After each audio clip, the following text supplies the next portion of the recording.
السلام علیکم dear students, حسن محمود آپ کو اپنے چینل پر خوش آمدید کہتا ہے۔ آج ہم پرابلم نمبر 2 ڈسکس کریں گے۔ سب سے پہلے اس انڈیویجول کا نام لکھیں گے جس کے لیے ٹیکسیبل اماؤنٹ کیلکولیٹ کی جا رہی ہوگی، اس کے بعد ٹیکس ایئر لکھیں گے اور ٹیکس ایئر اینڈڈ لکھیں گے، ریزیڈنٹ اسٹیٹس لکھیں گے اور 5ویں لائن میں کمپیوٹیشن آف ٹیکس پیبل لکھیں گے۔ آپ کوشچن کو آپ کی سہولت کے لیے 3 حصوں میں تقسیم کیا گیا ہے۔ سب سے پہلے ہم اکاؤنٹ آف ہیڈ لکھیں گے، پھر اس پہ ورکنگ شو کی جائے گی اور آخر میں ٹیکسیبل اماؤنٹ شامل کی جائے گی کالم میں۔ سب سے پہلے بیسک سیلری جو کہ 10 لاکھ اینول آپ کو پرووائڈڈ ہے، اس کو آخری کالم میں لکھیں گے۔ اس کے بعد ہمیں بونس کی اماؤنٹ دی گئی ہے 1,40,000 کی، یہ کرنٹ ایئر میں ڈیو ہو گئی ہے لیکن ریسیو نہیں ہوئی، تو ٹیکس لا کے مطابق جب تک یہ اماؤنٹ ریسیو نہیں ہوتی اس وقت تک یہ ٹیکسیبل نہیں ہوتی، اس لیے یہ ایریئر ہونے کی وجہ سے یہاں پر ٹیکسیبل اماؤنٹ میں شامل نہیں کی گئی۔ اس کے بعد کمیشن ریسیو کیا ہے، یہ ٹیکسیبل اماؤنٹ ہے سیلری کا پارٹ ہونے کی وجہ سے، اور اس کے ساتھ ساتھ یوٹیلیٹی بلز کی ری امبرسمنٹ ہوئی ہے 90,000 کی۔ اس کو یہاں پر اس لیے ٹیکسیبل کنسیڈر کیا گیا ہے کہ یہ امپلائی کو جو گھر دیا گیا ہے اس کے یوٹیلیٹی کے ایکسپینسز جو اس نے پے کیے تھے وہ اس کو ری امبرس ہوئے ہیں، اس وجہ سے یہ ٹیکسیبل کنسیڈر کیے گئے ہیں۔ اس کے بعد ری امبرسمنٹ آف میڈیکل ایکسپینسز پرووائڈ کیا گیا ہے لیکن یہاں پر اسے ٹیکسیبل کنسیڈر کیا گیا ہے۔ ٹیکسیبل کنسیڈر کرنے کی وجہ یہ ہے کہ امپلائی نے ایسے ڈاکٹر سے اپنی ٹریٹمنٹ کرائی ہے جس نے اپنے آپ کو رجسٹرڈ نہیں کرایا، جب رجسٹرڈ نہیں کرایا تو اس کے پاس NTN نمبر موجود نہیں، اس لیے یہ اماؤنٹ ٹیکسیبل ہو گئی۔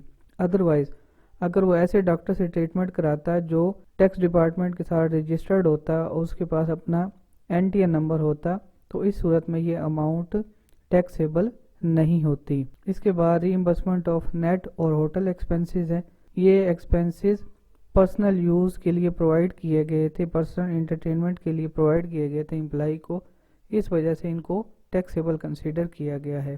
اگر یہ ایکسپینسز آفیشیل ڈیوٹی پرفارم کرنے کے لیے دیے گئے ہوتے تو پھر انہیں ایگزمپٹ قرار دیا جاتا۔ اس کے بعد امپلائی نے کنسیشنل لون ریسیو کیا ہے 11,50,000 کا امپلائر سے، جس پر مارک اپ وہ 5% پے کر رہا ہے۔ تو لون کے حوالے سے سمپل سی بات یہ ہے کہ اگر امپلائی 10 لاکھ تک لون ریسیو کرتا ہے تو اس پر جو مارک اپ بنے گا وہ ٹیکسیبل نہیں ہوگا، یعنی اسے سیلری میں شامل نہیں کیا جائے گا، لیکن یہاں پر یہ مارک اپ سٹینڈرڈ ریٹ سے کم ہے، سٹینڈرڈ ریٹ 10% ہے، اس لیے ساری کی ساری اماؤنٹ پر ریمیننگ انچارجڈ مارک اپ کی اماؤنٹ معلوم کی جائے گی۔ یہاں پر 10% سٹینڈرڈ ریٹ میں سے 5% اماؤنٹ کو مائنس کیا گیا تو 5% آپ کے پاس بچے گا، اسے 11,50,000 سے ملٹیپلائی کیا تو یہ اماؤنٹ سیلری میں شامل کر دی گئی ہے۔ اس کے بعد next rent free accommodation provide کی گئی ہے، اور اس کے ساتھ ساتھ امپلائی کو اس بات کی بھی اجازت دی گئی ہے اگر وہ اکاموڈیشن نہ لینا چاہے تو اس کو 5 لاکھ روپے کا ہاؤس رینٹ الاؤنس بھی مل سکتا ہے۔ تو اس صورت میں ہم یہ ازیوم کر رہے ہیں کہ مسٹر اے بگ سٹی میں رہ رہا ہے تو رننگ بیسک کا ہمیشہ 45% کیلکولیٹ کریں گے۔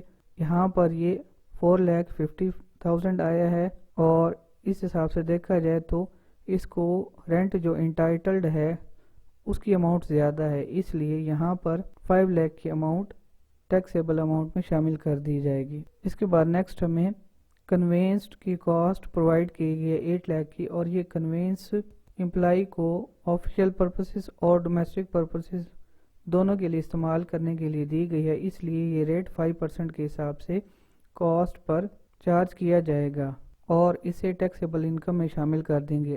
فرض کریں اگر یہ ڈومیسٹک یوز کے لیے ہوتا تو یہ ریٹ 10% کنسیڈر کیا جاتا۔ اس کے بعد ہمیں ٹرانسفر گرانٹ پرووائڈ کی گئی ہے 20,000 کی، تو یہ ایگزمپٹ کنسیڈر کی گئی ہے کیونکہ یہ آفیشیل ڈیوٹی پرفارم کرنے کے لیے الاؤنس دیا گیا تھا تاکہ امپلائی ایک جگہ سے ٹرانسفر ہو کے دوسری جگہ جوائن کر کے اپنی آفیشیل ڈیوٹیز پرفارم کر سکے، اور اس کے بعد اماؤنٹس کو پلس کیا گیا تو ٹوٹل اماؤنٹ 19,07,500 روپیز بنی۔ یہاں پر ہمیں یہ بتایا گیا ہے کہ امپلائی نے خود سے اپرووڈ انسٹیٹیوشن کو 1 لاکھ کی اماؤنٹ پے کی ہے، تو اس حوالے سے زکوٰۃ اینڈ عشر آرڈیننس کا سیکشن 60 کہتا ہے کہ جب بھی امپلائی خود سے اپروو انسٹیٹیوشنز کو یا پور اینڈ نیڈی پرسنز کو خود سے زکوٰۃ دے گا تو اس پر اسے چھوٹ نہیں ملے گی، اس لیے یہاں پر اسے لیس نہیں کیا گیا۔ تو اس کے بعد ہم ٹیکسیبل انکم کی بنیاد پر ٹیکس پے ایبل کی اماؤنٹ معلوم کریں گے۔ ٹیکسیبل انکم آپ کے سامنے ہے۔ سلیب نمبر 4 کے مطابق 18 لاکھ پر فکس ٹیکس کی اماؤنٹ 90,000 ہے۔ اس سے اوپر جتنی بھی اماؤنٹ ہوگی اس پر 15% ٹیکس لگے گا۔ اس طرح ان دونوں کو پلس کیا گیا تو ٹیکس کی لائبلٹی امپلائی کے لحاظ سے 1,06,125 روپے بنی ہے۔ اب کیونکہ یہ ٹیکس ایگریمنٹ کے تحت امپلائر پے کر رہا ہے، اس لیے یہ اماؤنٹ امپلائی کے لیے الاؤنس بن جائے گی۔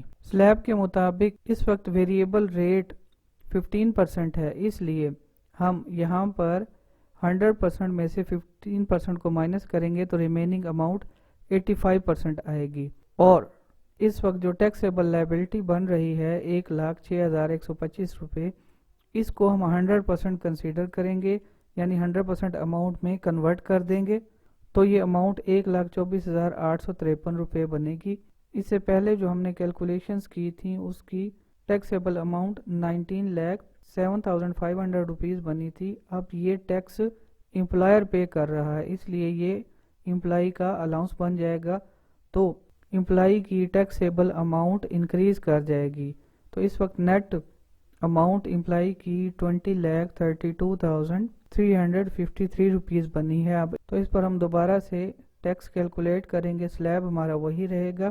20,32,353 میں سے 18 لاکھ کو مائنس کیا تو ریمیننگ اماؤنٹ پر 15% ویریبل ٹیکس چارج کیا، تو دونوں کو پلس کرنے کے بعد دیکھیے سیم اماؤنٹ بنی ہے جو گراس اپ کرنے کی وجہ سے کیلکولیٹ ہوئی تھی۔ کوسچن کے حوالے سے آپ کی سجیشنز کا کمنٹ سیکشن میں انتظار رہے گا۔